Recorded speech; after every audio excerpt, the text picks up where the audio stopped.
Shalom,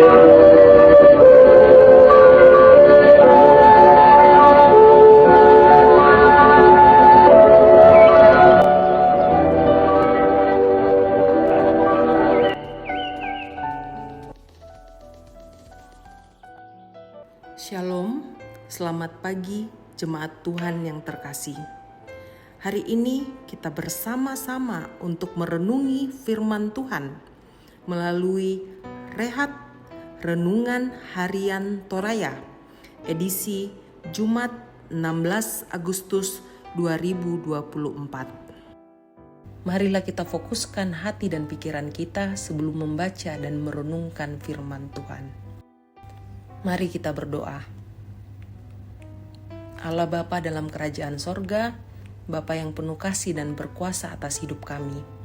Terima kasih atas penyertaan-Mu sepanjang malam tadi. Hingga pagi ini, kami akan kembali mengangkat sejumlah aktivitas dan rencana-rencana kami.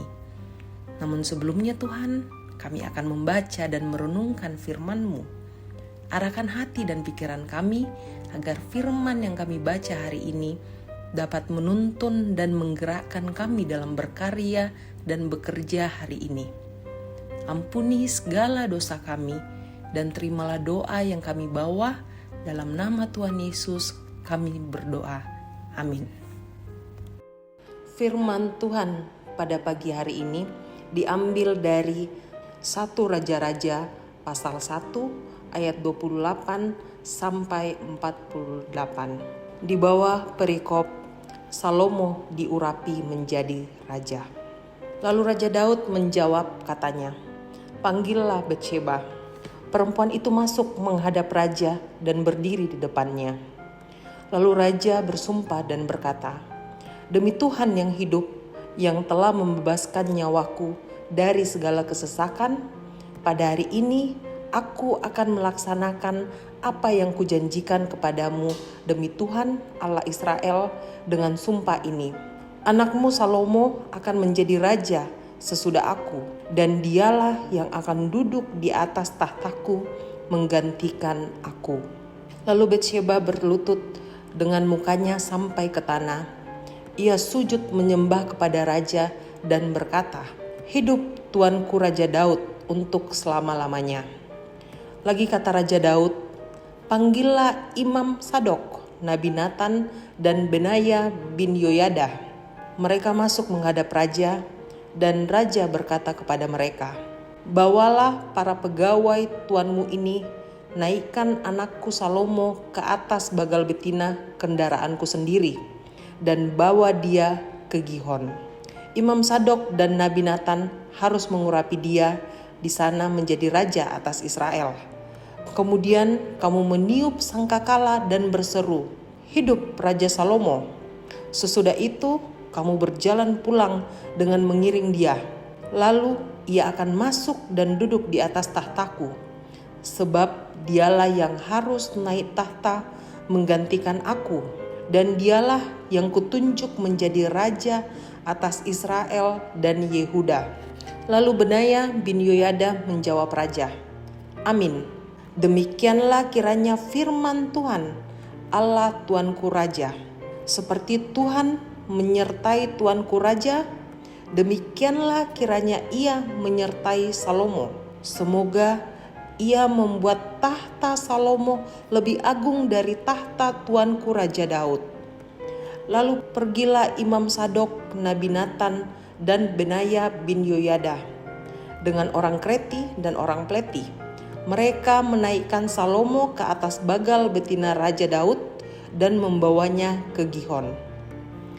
Imam Sadok telah membawa tabung tanduk berisi minyak dari dalam kemah, lalu diurapinya Salomo.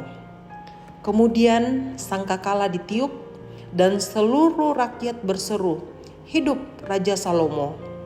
Sesudah itu seluruh rakyat berjalan di belakangnya sambil membunyikan suling dan sambil bersukaria ramai-ramai sampai seakan-akan bumi terbelah oleh suara mereka. Hal itu kedengaran kepada Adonia dan kepada semua undangan yang bersama-sama dengan dia. ketika mereka baru habis makan. Ketika Yoab mendengar bunyi sangkakala itu, ia berkata, "Apakah sebabnya kota begitu ribut?" Selagi ia berbicara, datanglah Yonatan anak Imam Abiatar. Lalu Adonia berkata, "Masuklah, sebab engkau seorang kesatria dan tentulah engkau membawa kabar baik." Tetapi Yonatan menjawab Adonia, "Tidak, Tuan kita Raja Daud telah mengangkat Salomo menjadi raja. Raja telah menyuruh supaya Imam Sadok dan Nabi Nathan dan Benaya bin Yoyada dengan orang Kreti dan orang Pleti menyertai Salomo, dan mereka menaikkan dia ke atas bagal betina raja. Imam Sadok dan Nabi Nathan mengurapi dia di Gihon menjadi raja, dan dari sana mereka sudah pulang dengan bersukaria, sehingga kota menjadi ribut. Itulah bunyi yang kamu dengar tadi. Salomo sekarang duduk di atas tahta kerajaan. Juga pegawai-pegawai raja telah datang mengucap selamat kepada Tuan kita Raja Daud dengan berkata, kiranya Allahmu membuat nama Salomo lebih masyhur daripada namamu, dan tahtanya lebih agung daripada tahtamu. Dan raja pun telah sujud menyembah di atas tempat tidurnya. Dan beginilah katanya, terpujilah Tuhan Allah Israel yang pada hari ini telah memberi seorang duduk di atas tahtaku yang aku sendiri masih boleh saksikan. Demikianlah firman Tuhan. Perenungan pada pagi ini diberi judul Politik atas nama Tuhan. Dalam bahasa Toraja, politik situru sanganna puang. Hikmat dan kebijaksanaan sangat penting dalam mengambil keputusan, terutama dalam situasi genting. Hikmat Daud sebagai raja yang diurapi Tuhan kembali ditunjukkan ketika menghadapi suksesi kekuasaan di mana ia harus mewarisi tahta kekuasaan sebagai raja Israel. Adonia, seorang anak Daud, mengangkat dirinya menjadi raja dengan mengandalkan kekuatan kereta-kereta dan tentara berkuda serta 50 pasukan yang berlari di depannya. Pada ayat 5, ia memenuhi kualifikasi bukan hanya karena dia anak Daud, tetapi juga karena gagah perawakannya, yaitu pada ayat 6. Tetapi dalam hikmat, Daud malah mengangkat Salomo, bukan Adonia. Jika kita memperhatikan cara Daud menangani suksesi ini, sangat jelas bahwa Daud sangat bersandar pada Tuhan. Ia memenuhi sumpahnya kepada Batsheba yang dulu diucapkan demi Tuhan Allah Israel, bahwa Salomo anak Batsheba yang akan menggantikannya menjadi raja. Terungkap pada ayat 29-30. Selain itu, jika Adonia mengangkat dirinya menjadi raja dengan mempertontonkan kekuatan tentara, namun Daud justru memerintahkan pengangkatan Salomo dilakukan oleh Imam Sadok dan Nabi Nathan, yaitu pada ayat 34. Nabi dan imam adalah representasi kehadiran Allah dalam suksesi ini. Sebagaimana dulu Daud juga diurapi oleh Nabi Samuel, tertuang pada 1 Samuel 16 ayat 1-13. Hal ini sejalan dengan konsep pemerintahan Allah yang telah ditetapkan Tuhan sejak Israel menjadi kerajaan. Dengan demikian, Daud memahami suksesi tatanya sebagai pekerjaan Allah. Mungkin kita sering berhadapan dengan situasi politik yang tidak menentu.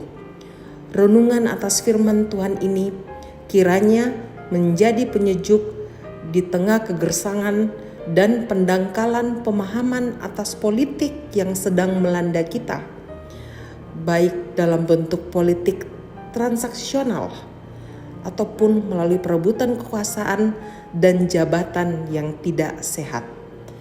Amin. Mari kita berdoa. Tuhan Yesus, terima kasih atas firman-Mu pada pagi hari ini.